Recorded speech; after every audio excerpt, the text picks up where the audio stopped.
안녕하세요, 주연입니다. 오늘 영상은 프로크리에이트로 그린 수채 인물화 채색 과정에 대한 설명입니다. 브러쉬 설명은 이전 영상 참고하시면 되고요. 구독, 좋아요 잊지 마시고 영상 끝까지 봐주세요. 완성된 그림의 원본 컬러입니다. 빛이 투과되는 아이패드에서 보는 것보다 조금 채도가 낮아 보이네요. 레퍼런스의 오늘 그린 참고 사진이고요. 색감이 예쁘고 구도나 표정 모두 마음에 들어서 이 사진을 골랐습니다. 역광 표현은 수채 인물화에서 재미있는 그릴거리를 만들어주는데요. 저는 스튜디오에서 찍은 인물 사진보다 자연광이 살아있는 인물 사진을 좋아해요. 어둠 속에 미묘한 색을 표현하는 재미가 있습니다. 핀테레스트에서 자연광 인물 사진으로 검색했습니다. 그럼 스케치부터 설명해 볼게요. 오늘은 스케치를 사진을 대고 인킹을 하지 않고 설명을 위해서 스케치를 직접 해보았습니다. 큰 덩어리의 위치를 일단 잡아줘야겠죠. 종이 속에 어디에 위치할지 대략적인 위치와 또 동세가 있으니까 기울기를 잘 측정해서 그려줍니다. 기울기를 재는 게 자신 없으면 연필을 대고 측정을 해보세요.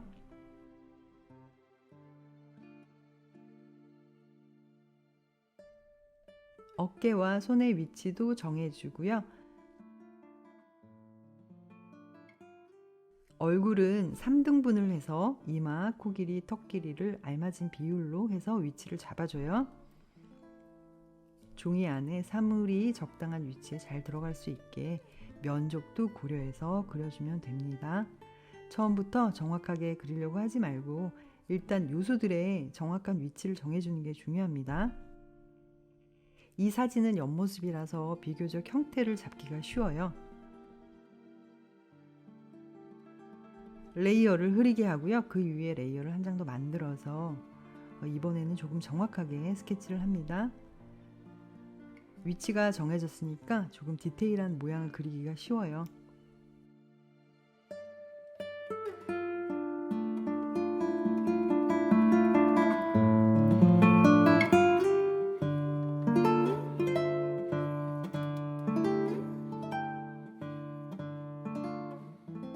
마지막 단계 스케치를 한 번 더 했어요.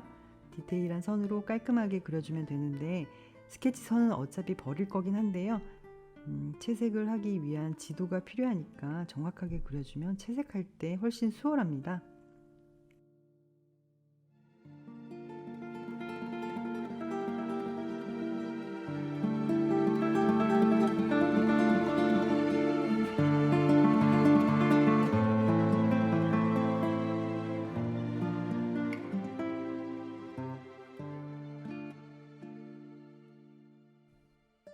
그럼 이제 초볼 채색 과정이에요.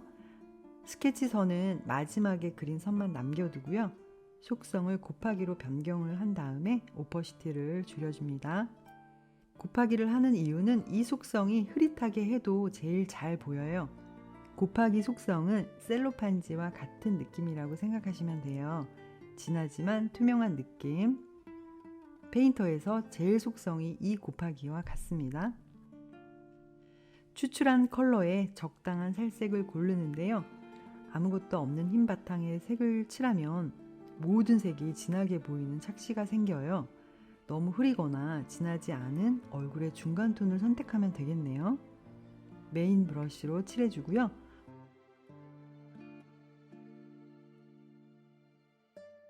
워터 브러쉬로 문질러 줍니다.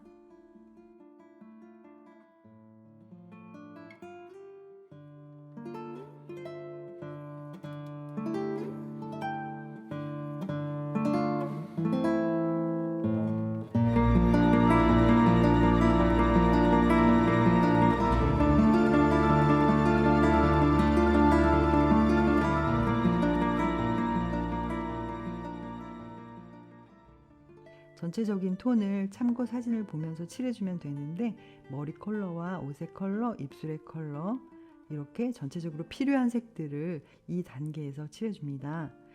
그림의 전체적인 컬러가 이 단계에서 결정이 됩니다.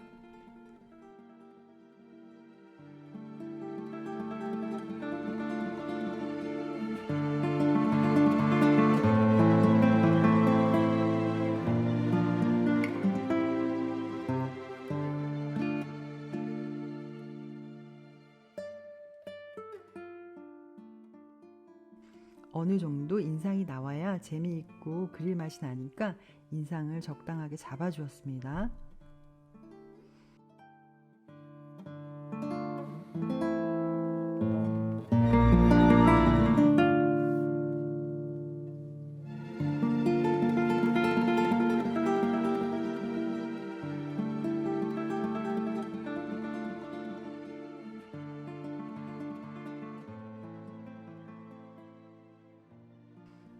역광의 특징이 잘 나타나는 외곽 부분이라서 어디서부터 어두워지고 어디가 밝은지 위치를 파악합니다.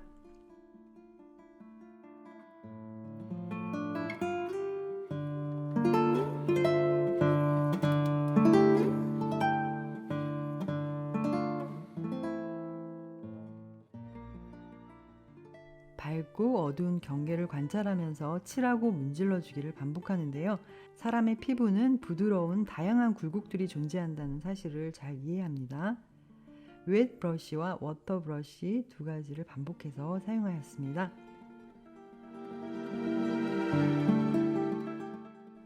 피부의 어둠은 너무 강하지 않게 유의하면서 칠합니다. 또 얼굴에 숨어있는 색들을 찾아내야 하는데요. 한 가지 색으로 얼굴을 칠하는 것보다 미묘하게 보이는 컬러들을 찾아서 자연스럽게 문질러주면 돼요.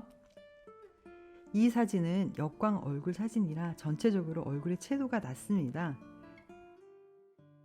보라색이나 올리브 그린 같은 색을 살짝씩 더해주면서 밑색과 믹싱이 되면서 채도가 자연스럽게 낮아집니다.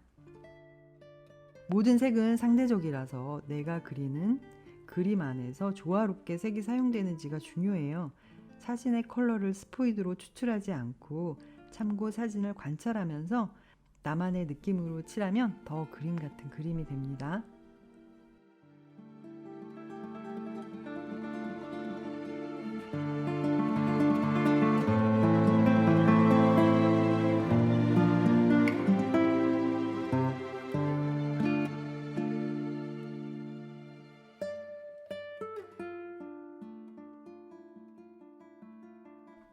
이제 손을 그려줄게요.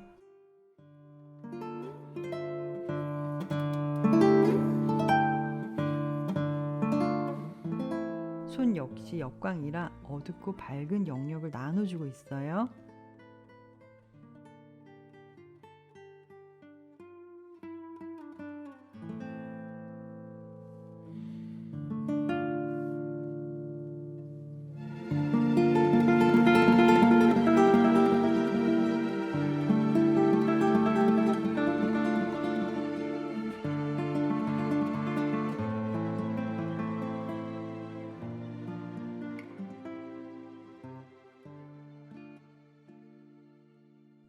그리다 보니까 손의 스케치가 조금 틀려서 스케치 선을 아예 없애고 수정을 하면서 그렸습니다.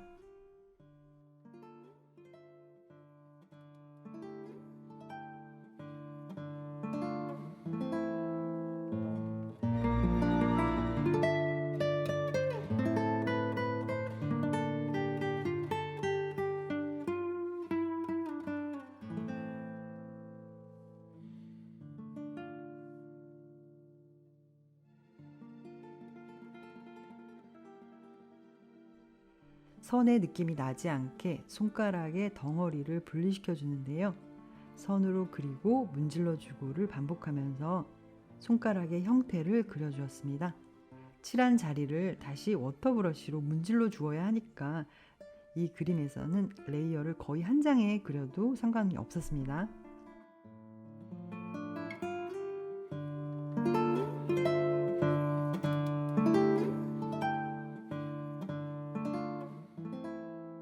덩어리의 느낌을 내려면 선의 느낌을 없애주는 게 포인트예요. 초보분들은 자꾸 선으로 묘사를 하려고 하는데요. 이 부분은 명암의 이해가 조금 필요한 부분입니다. 손가락이나 손목은 원통 모양이라는 것을 염두합니다.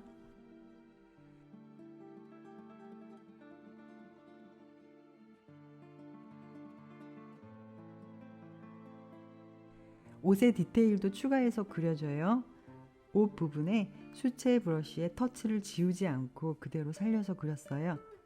종이의 여백을 살리는 것 또한 그림의 기법 중에 하나니까요. 꼭 꽉 채워 그리지 않아도 됩니다.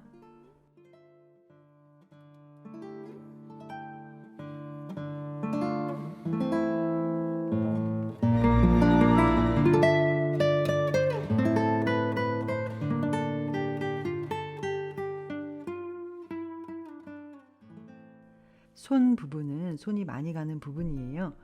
얼굴과 손의 디테일을 어느 정도 맞추어서 그려주는데요. 묘사하고 문질러주고의 반복이에요.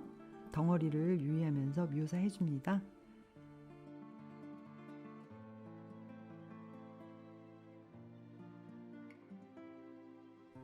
어둠 속의 컬러도 얼굴과 마찬가지로 올리브 그린으로 채도를 낮춰 주었습니다. 두 가지 색이 서로 믹싱이 되면서 자연스러워지고 채도가 낮아지니까요. 워터 브러쉬로 잘 문질러 주면서 칠하면 돼요. 이 그림 역시 워터 브러쉬를 주로 사용하였습니다.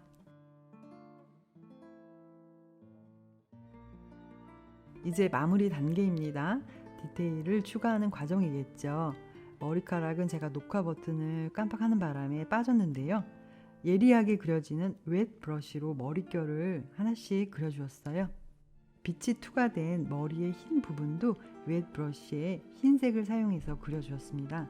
실제 수채화에서는 아예 칠하지 않지만 디지털 그림이니까 흰색을 더 칠해서 사용해줘도 무방하겠죠.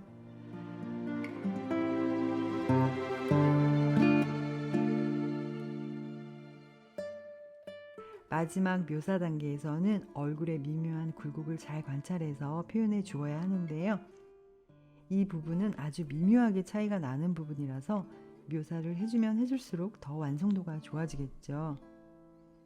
피부의 명암은 너무 과하지 않게 부드럽게 표현해 줍니다. 어색하거나 튀는 부분이 없는지 확인을 하고 마무리해 주었습니다. 글이 길지 않은 시간을 투자해서 그릴 수 있는 그림이 수채 기법이에요. 오늘 그림은 4시간 정도 소요가 되었네요. 덧칠을 한다는 개념보다 색을 고르게 펼쳐주면서 브러쉬로 문질러주는 방식으로 그린다고 생각하면 쉬울 거예요. 이 사진은 비교적 형태 잡기가 쉽고 손과 얼굴의 묘사를 공부하기 좋은 참고 사진이라서 제가 공유해 드리겠습니다. 사진을 고르는 것도 어려운 일이거든요. 인물화 연습 중이라면 이 사진으로 한번 그려보세요. 그럼 오늘 영상 여기까지입니다. 구독, 좋아요, 알림 잊지